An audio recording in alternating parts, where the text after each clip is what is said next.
我一个穷大学生，穿书到了富一代身上，本想着好好体验一下奢靡生活，结果刚消化完宿主的信息，总裁老公就要和我离婚，因为他的白月光回国了，所以才逼着我给对方让位。特喵的，原来这个富一代竟是靠老公富起来的。还好我见过21世纪的各种商战，在这个不发达的时代，赚钱应该手拿把掐。但原主这老公的颜值确实炸裂，就在我可惜少了这么一个绝世容颜的老公时，他就把一张离婚协议书甩到了桌子上。当我看完，却兴奋到起飞。好家伙，只要我立马签字，就能得到2000万离婚赔偿。要知道，原主只是一个底层的18线演员，靠自己几辈子都赚不上这么多钱。但他现在遇到的是我，于是二话不说开口道：“票子再给老娘加到5000万。总裁大人，你也不想背叛的事情弄得满城皆知吧？”原著里，我是男主江辰的舔狗，而对方则是江氏集团的大少爷。他想捏死我这个18线演员，就和捏死一只蚂蚁一样简单。可小说中原主就是一根筋的恋爱脑，死都不愿意和江辰离婚。甚至1个月后，对方因为和白月光约会出车祸，落得终身残疾，原主还是不离不弃的照顾他。想完这些，我猛然发现，今天还是我们结婚纪念日，江辰真是够渣的，居然在结婚纪念日的时候提出离婚。看着我漫天要价的嚣张模样，江辰咬牙切齿地说道：“柳如烟，你果然是为了我的钱。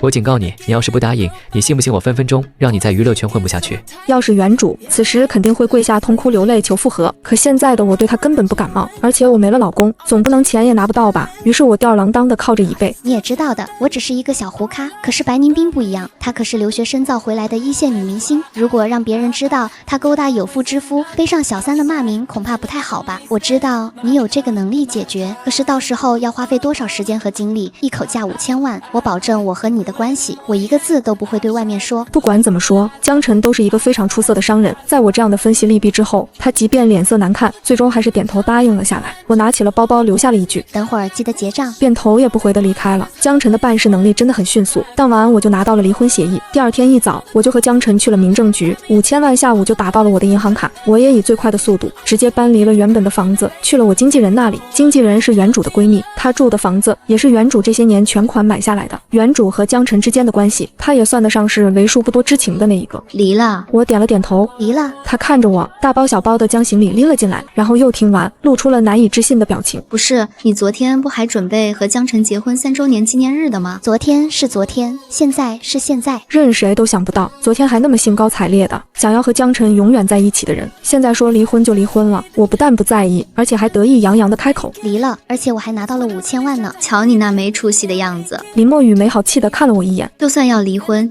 你也应该狠狠地敲诈一笔江辰。”没错，以江辰几十亿的身价，5000万的确是太少了一点。我也不是没有想过，想要从他的身上拿到更多的钱。不过一想到1个月后他因为车祸而截肢残疾的样子，我便恨不得马上和他撇除关系。5000万对于现在的江辰来说是个非常合理，并且在接受范围内的数字。再多的话，只怕他不会答应。拖延离婚并不是我想要的结果。我可不想像原主那样，为了证明自己是真心爱着男主的，在男主残疾被白宁冰抛弃后，还眼巴巴地凑上去，守着一个残疾人过一辈子。我不歧视残疾人，但是我歧视江辰。林墨雨帮着我一起收拾了行李，我去厨房倒了2杯水出来，就听到了在客厅刷手机的林墨雨：“哎呀，这2个人居然官宣！”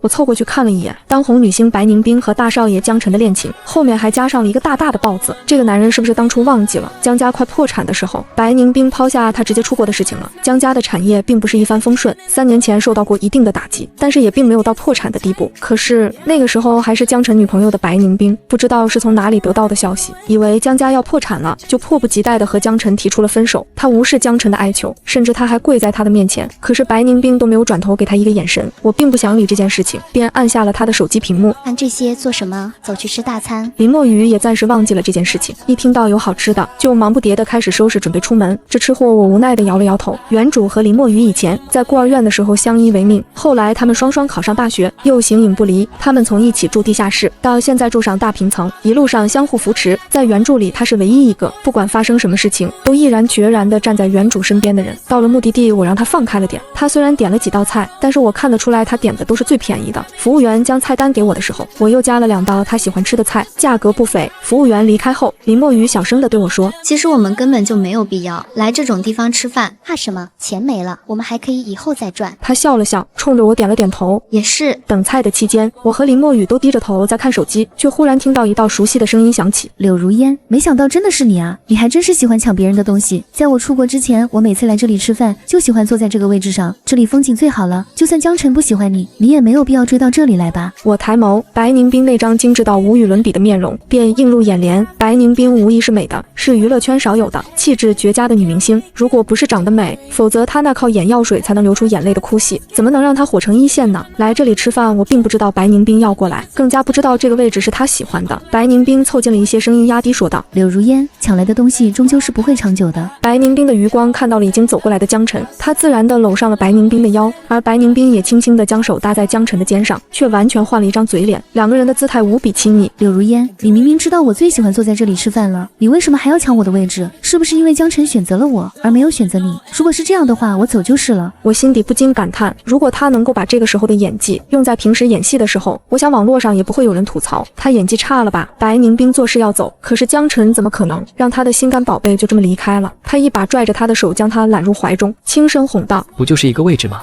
你想坐哪里就坐哪里，再不济我把这家店买下来。”这句话足见江辰的财大气粗了，也是，他也不是没有这个实力。柳如烟100万，马上从这个位置滚开。他的声音有点大，周围有几个人看了过来，可真是怪侮辱人的。此情此景，我只想说，尽情的来侮辱我吧。白宁冰靠在江辰的身边，得意洋洋地看着我。我知道他是在等着我难过，等着我伤心透顶，可我却拿出了手机，将收款码放在了江辰的面前。江先生，麻烦扫一下，我马上就麻溜的滚蛋。江辰嘴角抽了抽，眼底像是又带着几分不可置信。也是，按照平时，我肯定难过的都快要哭出来了。不过他还是给我转账了100万，100万到账。我快速地拉着林墨雨的手去了距离稍微远一点的位置上，还好点的菜还没有上，就让服务员把菜送到新的位置上。我不在乎，可是林墨雨在乎啊。柳如烟，你就这样让他侮辱你，你不觉得这太过分了？我朝着他眨了眨眼睛，满脸笑意。拜托，100万呢，不就是让个座位？人啊，千万别跟钱过不去。可是你以前不是最不喜欢拿江辰的钱吗？你总说你要证明你是真心喜欢他的人，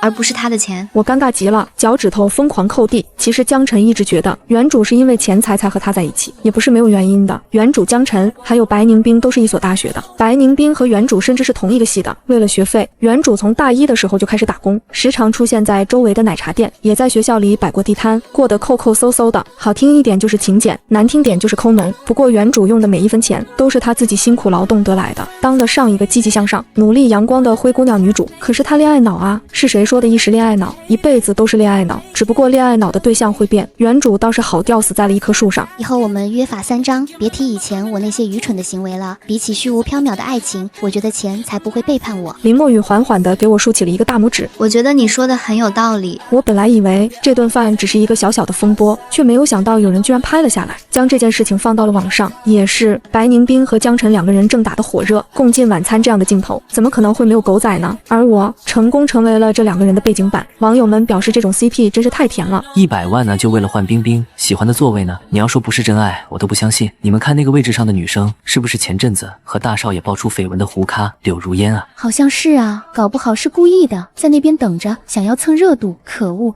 真的让他蹭到了。这种人能不能滚出娱乐圈，我不管。在我心里，这个柳如烟就是小三。拜托，小三也得男方有回应才行，这种行为分明就是倒贴。我刷着评论，一脸无语。好端端的，怎么又开始骂起我来了？我招谁惹谁了？正房变小三是吧？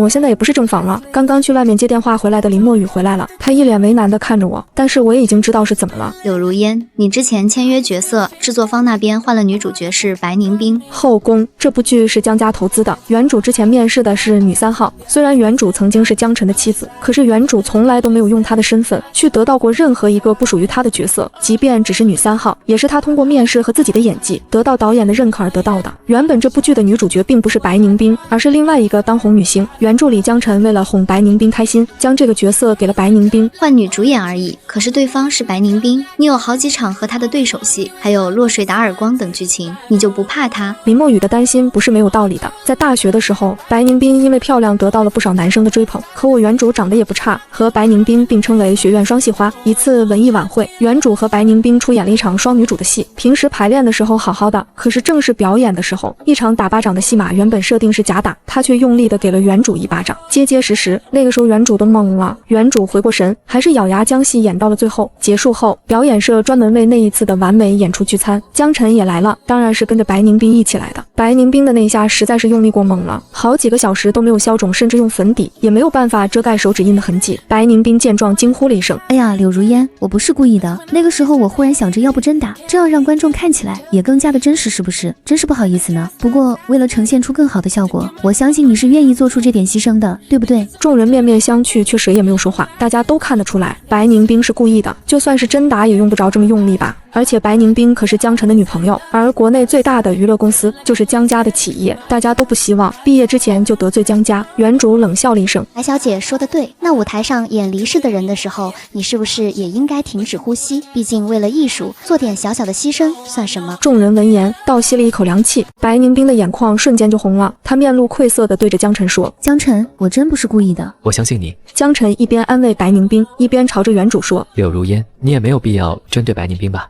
没错，我是拒绝了你的表白，可你也没有必要针对冰冰，我只爱她。”闻言，原主愣在了原地。原主没有想到江晨会在大庭广众之下将这件事情说出来，而且白宁冰半点都没有意外，显然已经知道了。原主和江晨表白的时候，他和白宁冰还没有在一起呢，他拒绝的干脆。原主被拒绝后也没有找过他，直到他和白宁冰官宣，众人的视线瞬间落在原主的身上。原主只觉得原本就火辣辣的脸颊现在更加发烫。现在回想起来，原主到底为什么还会和江晨这样的男人在一起啊？他可以不喜欢原主，可以拒绝原主，但是没有资格将这件事情在大庭广众下说出来。这种男人真是下头。想到这里，我的拳头不由得握紧了。戏还是要去拍的，不仅要拍，还要拍得漂亮。后宫这部剧的剧本我仔细研读过，女3号这个角色是个性格复杂的世家千金，表面温润如玉，内心却藏着满腔抱负和隐忍，人物弧光饱满，本就是个极易出彩的角色。原著里这个角色能爆火绝非偶然，我没理由放着这块肥肉不吃，更何况已经签了正式合约，违约金虽然不算天价，但平白损失一笔钱实在不划算，倒不如借着这个机会在镜头前好好展现一番实力，让观众看看谁才是真正会演戏的人。林墨雨见我心意已决，也不再劝，只是皱着眉替我操心。那你可得小心点。白宁冰那人心眼小，又仗着江晨撑腰，指不定在片场怎么给你使绊子。尤其是落水和打耳光的戏，他要是故意来真的，你这脸和身体可经不起折腾。我拍了拍他的肩膀，嘴角勾起一抹轻笑。放心，我又不是原主，不会由着他欺负。他想玩阴的，我有的是办法应付，到时候谁吃亏还不一定。话虽这么说，心里却早有盘算。白宁冰的演技流于表面，全靠颜值撑着，而我借着原主的表演功底，再加上自己看过无数经典影视作品的眼光，想要压过他简直易如反掌。至于那些危险戏份，我自然会提前和动作指导、导演沟通好，定好规矩，由不得白宁冰胡来。进组的第一天，我特意提前半小时到了片场，先和导演、副导演以及各个部门的负责人打了招呼，态度谦和却不卑微，一举一动都透着沉稳。原主以前在片场总是因为江晨的关系放不开，要么唯唯诺诺，要么刻意逞强，反倒让人觉得别扭。而我如今褪去了恋爱脑的枷锁，整个人的气场都变了，眉眼间的淡然和从容，让不少工作人员都暗自侧目。没过多久，白宁冰也到了，身边跟着江晨派来的助理和保镖，前呼后拥，派头十足。他看到我时眼底闪过一丝诧异，似乎没想到我真的敢来，随即又换上了一副倨傲的嘴脸，下巴微抬，仿佛我只是个不值一提的蝼蚁，连正眼都懒得看我。我视而不见，径直走到化妆间准备上妆，留下白宁冰在原地脸色一阵青一阵白。后宫这部剧虽然是大女主剧，同时也算是女性群像剧，其中包括我所饰演的角色都有不少的镜头和台词，剧本好，制作班底也好，再加上已经签了约，我是不可能赔违约金放弃这部剧的。在书中，原主就是因为这部剧的女主角是白宁冰，甘愿赔付违约金拒绝出演，结果原主所饰演的角色给了其他人，而那个角色后来大红大紫，成为了当年的最佳女配。既然是同一个剧组，就免不了要见面。最开始的几场戏大家都是相安无事，白宁冰似乎碍于导演和剧组的规矩，再加上我每次拍戏都提前做好准备，走位台词分毫不差，让他挑不出半点毛病，所以暂时没敢轻举妄动。倒是江晨像是粘人的膏药一般，经常来探班，他每次过来都带着大包小包的奢侈品和高档零食，不仅给白宁冰送，还分给剧组的工作人员，看似大方，告诉所有人白宁冰是他的人，谁也不能欺负。而他的到来必然会让白宁冰放下手头的工作，陪他腻歪半天，剧组的拍摄进度也因此被耽搁不少。这部剧的导演张导本来就是一个十分严肃的人，拍戏极其注重效率和质量，原本自己选定的女主角被江晨一句话换成了演技平平的白宁冰，他就憋了一肚子火，现在又因为白宁冰频繁耽误进度，他的脸色更是一天比一天难看。每次江晨来，他都板着脸躲到监视器后面，连个招呼都懒得打。这天中午剧组放饭，我端着餐盒找了个阴凉的角落坐下，刚吃了2口，林墨雨就端着饭走了过来，一脸无奈地指了指不远处的休息区。柳如烟，你还吃得下？你看他们俩。我顺着他指的方向看去，只见江晨坐在白宁冰的身边，手里拿着剥好的葡萄，一颗一颗喂到白宁冰嘴里。白宁冰则靠在他肩上，低头在他耳边说着什么，惹得江晨轻笑连连。两个人亲昵的模样，就差直接亲上去了。周围的工作人员要么假装没看见，要么窃窃私语，脸上露出尴尬又无奈的神情。我立即抬手遮挡住了双眸，也帮着林墨雨挡住了视线，撇了撇嘴，别看，小心长针眼。此情此景，我也只能评价为辣眼睛。这跟当众发糖有啥分别？你真不伤心？林墨雨还是有些不放心，毕竟原主以前为了江晨连命都可以不要，如今看着他和别的女人亲密无间，我却这般云淡风轻，实在让他难以适应。哎呦，我早就对你说了，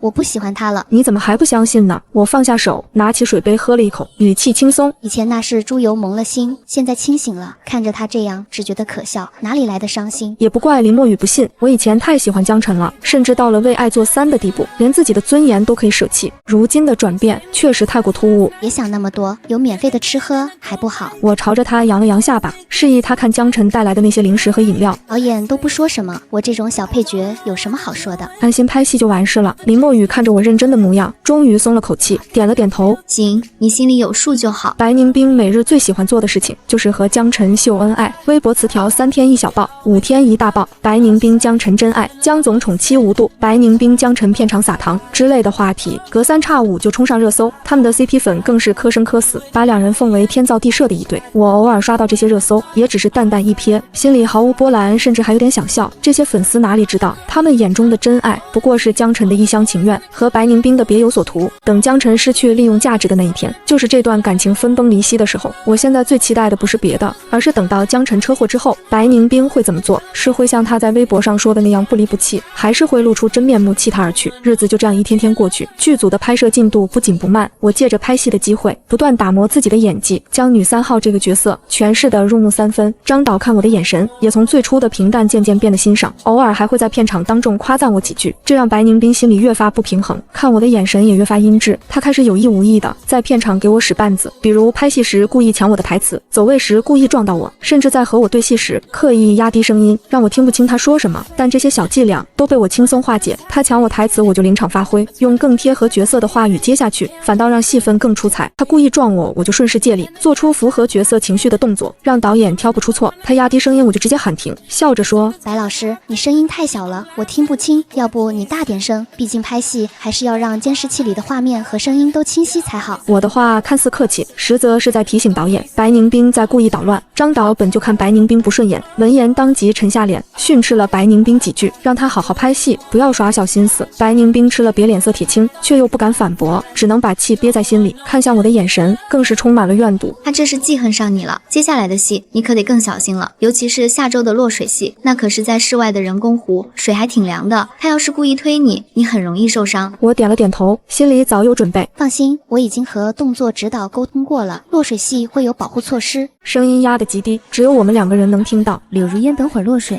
你可得好好享受一下，这湖水温凉，说不定还能让你清醒清醒，知道什么人是你惹不起的。我抬眸看他，淡淡一笑，多谢白老师关心，倒是白老师，等会儿可别太用力，万一伤了自己，江先生该心疼了。白宁冰被我噎了一下，脸色更难看了，冷哼一声转身走了。很快，张导喊了开始，这场戏正式开拍。白宁冰按照剧本走到我面前开始念台词，语气里满是愤怒和指责。我也立刻进入角色，眼神冰冷和他针锋相对。台词念到最后到了推搡的环节，白宁冰眼中闪过一丝算计，手上突然用力朝着我的胸口狠狠一推，这股力量极大，远非剧本设定的轻轻一推，显然是想让我狠狠摔进湖里吃点苦头。周围的工作人员都惊呼一声。白宁冰按照剧本走到我面前开始念台词，语气里满是愤怒和指责。我也立刻进入角色，眼神冰冷和他针锋相对。台词念到最后到了推搡的环节，白宁冰眼中闪过一丝算计，手上突然用力朝着我的胸口狠狠一推，这股力量极大，远非剧本设定的轻轻一推，显然是想让我狠狠摔进湖里吃点苦头。周围的工作人员都惊呼一声，林墨雨更是猛地站了起来，一脸紧张。但他没想到的是，我早有防备，在他的手碰到我胸口的瞬间，我脚下微微一侧，身体顺势一旋，巧妙地卸去了他大部分的力量，然后借着剩下的一点力道，身体向后倒去落入湖中，整个动作行云流水，看起来就像是被他狠狠推下去一般，完美符合剧本要求。连张导都在监视器后面点了点头，赞了一声。好。白宁冰站在湖边，脸上的得意瞬间僵住。他没想到我居然能化解他的力道，还演得这么逼真，心里又气又恼，却又无可奈何。我落入湖中，水温确实有些凉，但还在能承受的范围之内。水下的工作人员立刻游过来，扶住了我，将我往岸边拉。上岸后，林墨雨立刻拿着毛巾和热水跑了过来，一边给我擦身上的水，一边小声问：怎么样，没事吧？那白凝冰下手也太狠了。我摇了摇头，接过热水喝了一口，笑道：没事，这点小伎俩还难不倒我。我抬眸看向白凝冰，他正站在不远处，假装整理衣服，眼神却时不时地瞟向我。看到我看他，立刻慌乱地移开视线，假装看向别处。我嘴角勾起一抹嘲讽的笑。白凝冰啊，白凝冰，这点手段就想整我，还嫩了点。这场落水戏过后，白凝冰再也不敢轻易在片场给我使绊子。他知道我不是好惹的，而且张导对我越发欣赏。他若是在胡闹，只会自讨苦吃。日子就这样平静地过着，1个月的时间转眼就到。这一天剧组依旧在正常拍摄，一早上才拍了3场戏。休息的时候，林墨雨突然慌慌张张的拿着手机跑到了我的面前，脸色发白。柳如烟不好了，江晨出车祸了，情况严重，现在还在急诊室抢救。我接过他的手机，屏幕上是娱乐记者刚刚发出的快讯，标题格外刺眼：江氏集团大少爷江晨遇车祸，伤势危重。配图是江晨的车被撞得面目全非的照片，看起来触目惊心。与此同时，白凝冰也看到了这条消息，他脸色骤变，再也没有了往日的淡定，立刻放下手中的剧本，跑到张导面前，语气急切地请假：张导，我男朋友出车祸了，现在还在医院抢救，我得马上去看看。今天的戏我拍不了了，请假1天。张导看着他慌张的模样，皱了皱眉，也没为难他，摆了摆手：去吧去吧，注意安全。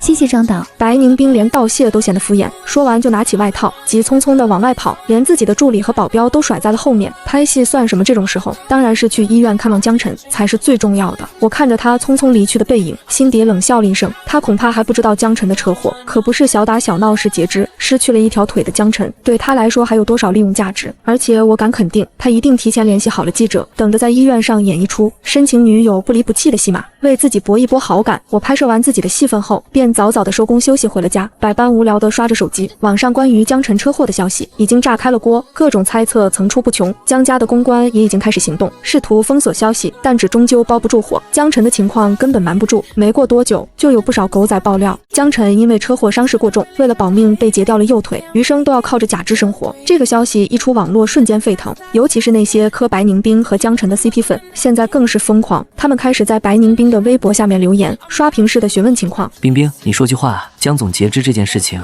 是不是真的？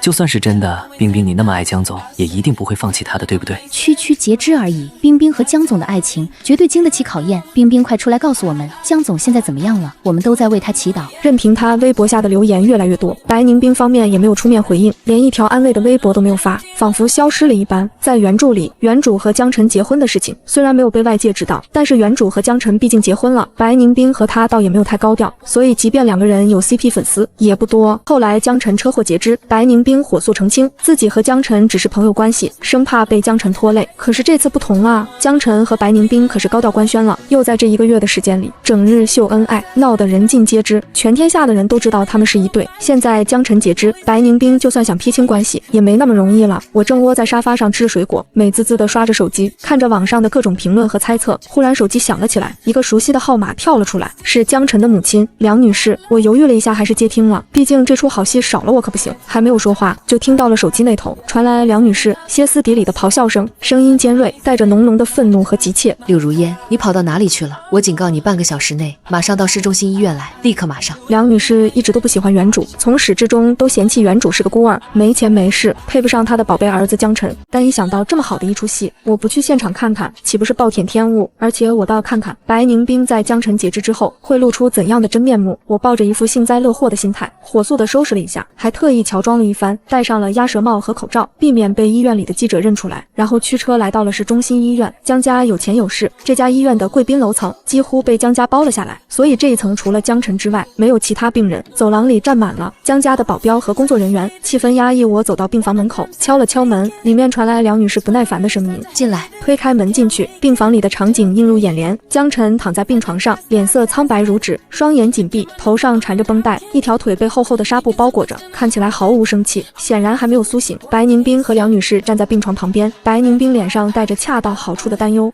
气氛压抑，我走到病房门口，敲了敲门，里面传来梁女士不耐烦的声音：“进来。”推开门进去，病房里的场景映入眼帘。江晨躺在病床上，脸色苍白如纸，双眼紧闭，头上缠着绷带，一条腿被厚厚的纱布包裹着，看起来毫无生气，显然还没有苏醒。白宁冰和梁女士站在病床旁边，白宁冰脸上带着恰到好处的担忧，手里还拿着一个保温杯，看起来像是精心照顾的样子，但眼底深处却藏着一丝不易察觉的烦躁和嫌弃。白宁冰看到我进来，立刻像是找到了宣泄口一般，迫不及待地上前，对着我厉声指责：“柳如烟，你怎么现在才过来？江晨现在情况非常严重，他的一条腿……我知道，微博上已经刷到了。”我打断他的话，语气平淡，没有丝毫波澜，仿佛在说一件与自己无关的小事。那你还不过来照顾江晨？白宁冰瞪大了眼睛，一脸难以置信，仿佛我做了什么十恶不赦的事情。我眼疾手快，伸手快速地抓住了他的手腕。梁女士毕竟已经50多岁了，身体早已不如年轻人，哪里是我这个20多岁的人的对手？被我一把抓住，根本动弹不得。梁阿姨，说话就说话，你还想动手吗？我看着她，语气冰冷，没有丝毫尊敬。原主对这个婆婆敬重有加，只因为她是江晨的母亲。可是这跟我有什么关系？我凭什么要受她的气？说完，我松开了掌心。梁女士因为惯性向后退了几步，差点摔倒，还好旁边的佣人眼疾手快，扶住了她。反了，真是反了！梁女士站稳身体，指着我，气得浑身发抖，脸色涨红。你居然还敢拦我！你这个吃软饭的窝囊废，没有我们江家，你什么都不是。我是不是窝囊废，与你无关。我淡淡开口，丝毫不在意。说吧，你打电话叫我过来，到底干什么？总不会只是为了让你骂我一顿，打我一巴掌吧？几步差点摔倒，还好旁边的佣人眼疾手快，扶住了她。反了，真是反了！梁女士站稳身体，指着我，气得浑身发抖，脸色涨红。你居然还敢拦我！你这个吃软饭的窝囊废，没有我们江家，你什么都不是。我是不是窝囊废，与你无关。我淡淡开口，丝毫不在意。说吧，你打电话叫我过来，到底干什么？总不会只是为了让你骂我一顿，打我一巴掌吧？还能干什么？梁女士喘着粗气，眼神凶狠地看着我。你马上退出娱乐圈，以后安心留在医院照顾我儿子，端茶倒水，洗衣做饭，直到他好起来为止。这是你作为妻子应该做的事情。梁女士，你打算给我多少钱呢？我挑眉看着，嘴角勾起一抹嘲讽的笑。我早就料到他会这么说，果然天下的父母都是一样的，出了事只会想着让别人来承担后果。要照顾也应该是他来照顾吧。我故意将目光投向白宁冰，白宁冰的脸色瞬间变得尴尬起来，眼神闪烁，不敢与我对视，也不敢接话。白宁冰一直都是梁女士心目中的好儿媳，年轻漂亮，有名有钱，还是留学归来的高材生，比原主这个孤儿强了不知道多少倍。要不是当初江晨的奶奶执意让江晨娶了原主，梁女士早就想让白宁冰做自己的儿媳了。梁女士愣了一下，显然没有想到我和江晨已经离婚了。她看了看白宁冰，又看了看我，随即冷哼一声，像是想到了什么办法，对着我说道：“这样好了，只要你答应退出娱乐圈，专心留在江晨的身边照顾他，我们江家就对外宣布你和江晨之间的夫妻关系，以后江家的资源也可以向你倾斜，让你在娱乐圈大红大紫，怎么样？”她不屑地打量着我，语调轻蔑，说话的语气和姿态简直和她那个儿子江晨一模一样。梁女士愣了一下，显然没有想到我和江晨已经离婚了。她看了看白宁冰，又看了看我，随即冷哼一声，像是想到了什么办法，对着我说道：“这样好了，只要你答应退出娱乐圈，专心留在江晨的身边照顾他，我们江家就对外宣布你和江晨之间的夫妻关系，以后江家的资源也可以向你倾斜，让你在娱乐圈大红大紫，怎么样？”她不屑地打量着我，语调轻蔑，说话的语气和姿态简直和她那个儿子江晨一模一样。她笃定我根本就不可能离开江晨，就算我和江晨已经离婚了，也改变不了我深爱江晨的事实。只要他抛出一点甜头，我就会心甘情愿的留在江晨身边做牛做马。可惜他打错了算盘，现在的我早已不是那个为爱奋不顾身的原主了。大妈，你有没有搞错？我嗤笑一声，语气带着浓浓的嘲讽。现在请个金牌月嫂，一个月都要好几万，更别说照顾一个截肢的病人。说话间，病床上的江晨突然发出了一声微弱的呻吟，眼睛缓缓睁开，她苏醒了。梁女士见状也顾不上和我争执，立刻迫不及待地跑了过去，握住江晨的手，声音哽咽：“江晨，你醒了，感觉怎么样？有没有哪里不舒服？别怕，妈在呢。”而我则站在原地，甚至比白宁冰站得还要来得远，事不关己地看着这一幕。江晨刚苏醒，还不知道自己截肢的事情，接下来的场面一定会很精彩。江晨缓缓睁开眼睛，眼神有些迷茫，看了看周围的环境，又看了看梁女士，虚弱地开口：“妈，我这是在哪里？我的腿怎么感觉不到了？”她的手慢慢伸下去，想要摸自己的腿，却只摸到了厚厚的纱布，还有空荡荡的床沿。她的脸色瞬间变得惨白，眼神里充满了惊恐和不敢置信。显然她刚刚才意识到自己被截肢的事情。顿时，江晨缓缓睁开眼睛，眼神有些迷茫，看了看周围的环境，又看了看梁女士，虚弱地开口：“妈，我这是在哪里？我的腿怎么感觉不到了？他的手慢慢伸下去，想要摸自己的腿，却只摸到了厚厚的纱布，还有空荡荡的床沿。他的脸色瞬间变得惨白，眼神里充满了惊恐和不敢置信。显然他刚刚才意识到自己被截肢的事情，顿时开始疯狂的大闹，双手胡乱的挥舞着，想要掀开被子，嘴里歇斯底里的喊着：不可能的，我的腿呢？妈，我的腿去哪里了？他的情绪激动到了极点，挣扎着想要坐起来，却因为身体太过虚弱，又倒回了床上，眼泪瞬间涌了出来，脸上布满了绝望。我不过去拦着，白宁冰自然也是退避三舍，站在一旁，脸上带着假意的担忧，却始终不敢上前，生怕被江晨抓住惹上麻烦。不是，你是真的被截肢了。我看着他歇斯底里的样子，淡淡开口，说出了这个残忍的事实。既然他迟早都要知道，不如早点让他认清现实。江晨整个人都颤抖了起来，眼神死死地盯着我，充满了怨毒和疯狂。柳如烟，你是不是在报复我？你说的不是真的，对不对？你在骗我，我的腿还在，对不对？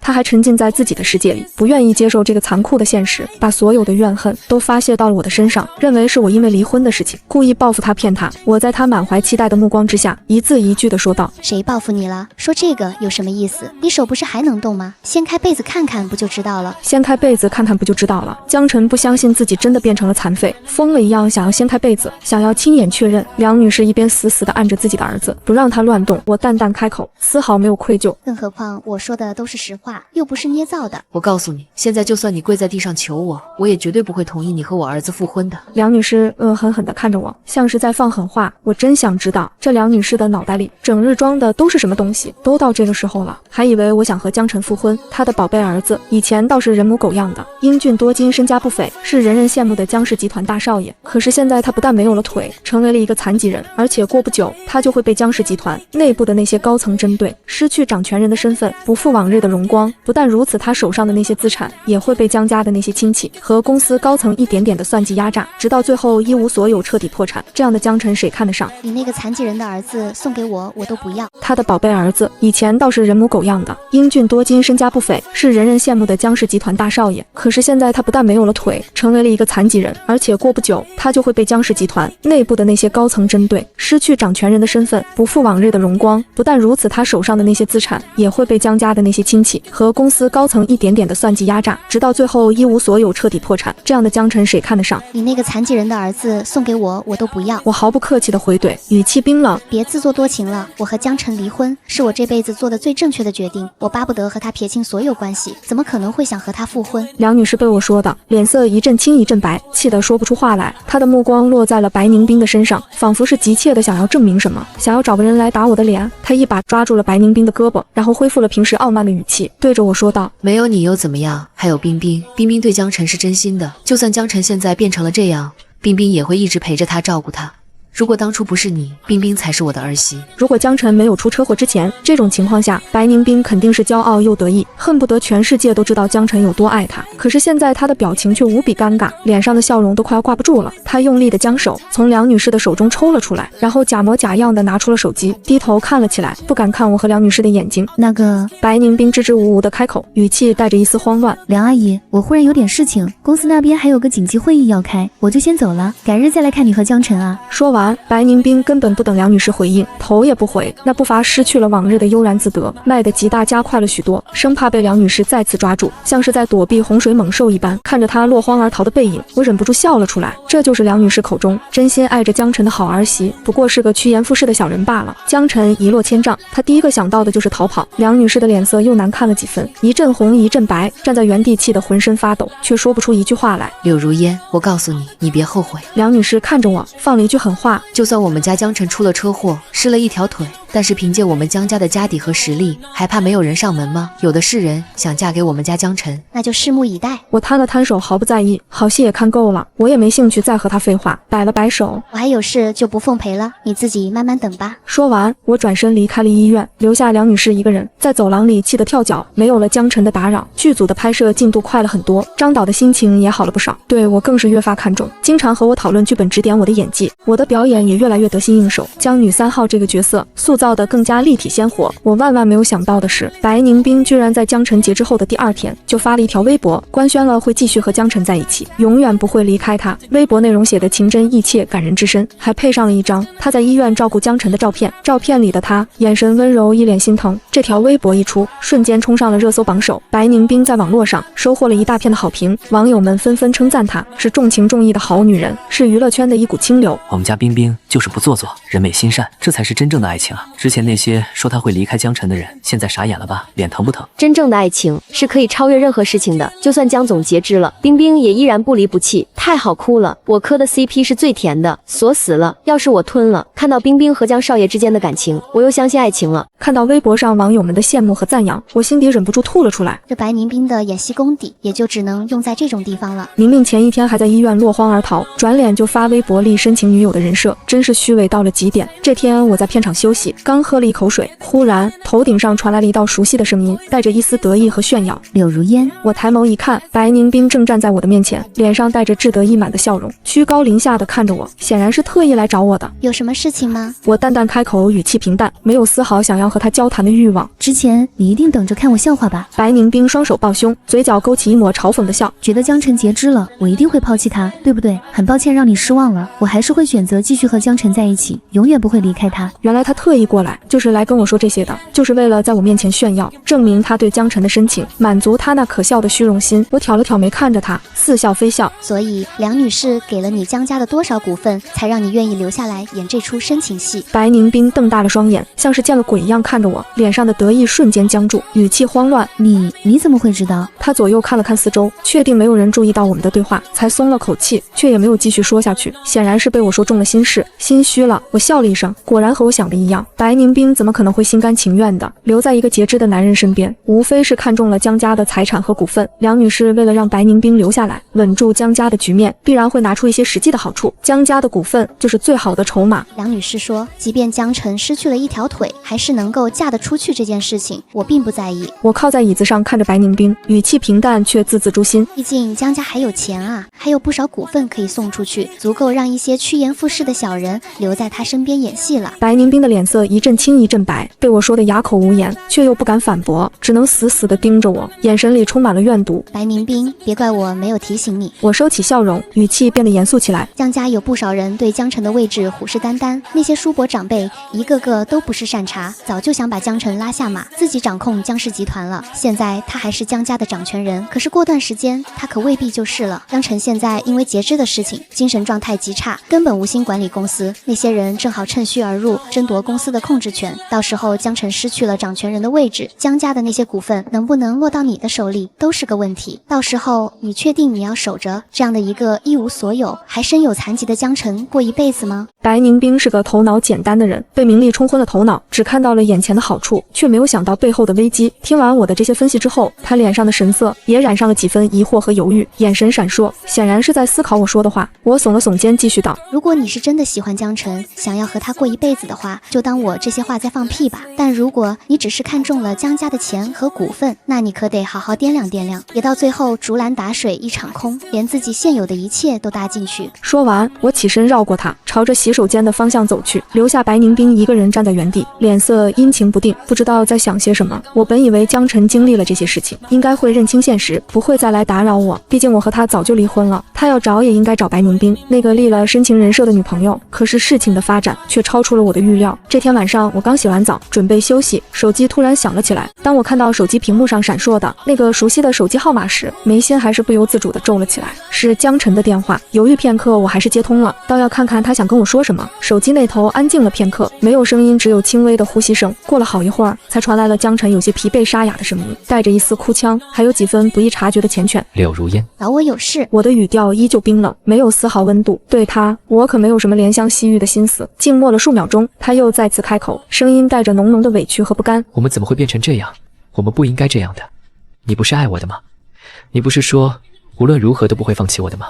为什么这一次你就这样轻而易举的跟我离婚了？而且你都不过来看我，不过来照顾我。他的声音越来越低，带着一丝哽咽，听起来格外可怜。若是原主听到他这样说，恐怕早就心软了，恨不得立刻飞到他身边，对他嘘寒问暖，照顾他一辈子。我已经好久都没有吃过你煮的东西了，我想吃你煮的粥。江晨的声音带着一丝祈求，像是个受了委屈的孩子。我脑海中闪过原著里的情节，原主在江晨车祸后，不但每日都要安抚男主破碎的心，还要随时随地应对发疯的江晨。为了能够让男主好起来，原主还特意学习了各种技能，其中就有厨艺，还有心理学等等。她每日变着花样的给男主做菜熬粥。最开始的时候，男主根本就不吃，还会把他花费了几个小时的心血做出来的饭菜狠狠地打翻在地，对他又打又骂，把所有的怨恨都发泄在他身上。直到最后，或许江晨真的觉得全世界的人都抛弃了他，只有原主对他不离不弃，他才终于放软了态度，喝了原主给他煮的粥。可是那又怎么样？原主的付出换来的不过是江晨的理所当然和得寸进尺。这样的男人根本不值得被爱。想要喝粥，拿着手机点外卖，或者花钱找人去做。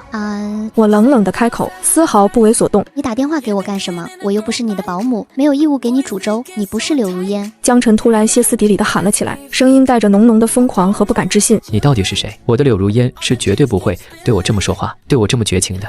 她那么爱我，就算我和她离婚了，她也一定会守着我，照顾我的。我没想到江晨居然能够察觉得出来我和原主的不同，或许是我太过冷漠，或许是我做的事情和原主的性格相差太大，让他产生了怀疑。我的确不是。我淡淡开口，没有必要否认。你管我是不是？我告诉你，我们已经离婚了，离婚证都领了，我们之间再也没有任何关系了。从此以后，你走你的阳关道，我过我的独木桥，互不相干。你把我的柳如烟带到哪里去了？江晨在电话那头疯狂的咆哮，声音尖锐，带着浓浓的绝望。你把它还给我，我要我的柳如烟回来。我无视他的咆哮，觉得和他废话简直是浪费时间，直接挂了电话，还顺手把他的号码拉进了黑名单，心中忍不住吐槽了3个字：神经病。真是没见过这么不要脸的男主。当初是他狠心提离婚，转头就和白宁冰官宣秀恩爱，把原主的真心踩在脚下，现在落难了又想起原主的好了，想让原主继续对他不离不弃，做他的舔狗。天下哪有这么好的事情？挂了电话，我躺在床上却没有了睡意。江晨的话让我陷入了沉思，我确实不是原主柳如烟，而原本的柳如烟到底在哪里呢？我第一次认真的考虑我为什么会来到这个世界的问题。我不过是一个普通的穷女大学生，看了一本狗血小说，怎么就突然穿书变成了书中的炮灰女主柳如烟了呢？当晚我做了一个梦，梦中我看到一个人跟我面对面，仿佛是在照镜子，可我不但没有害怕，反而有一种熟悉的感觉。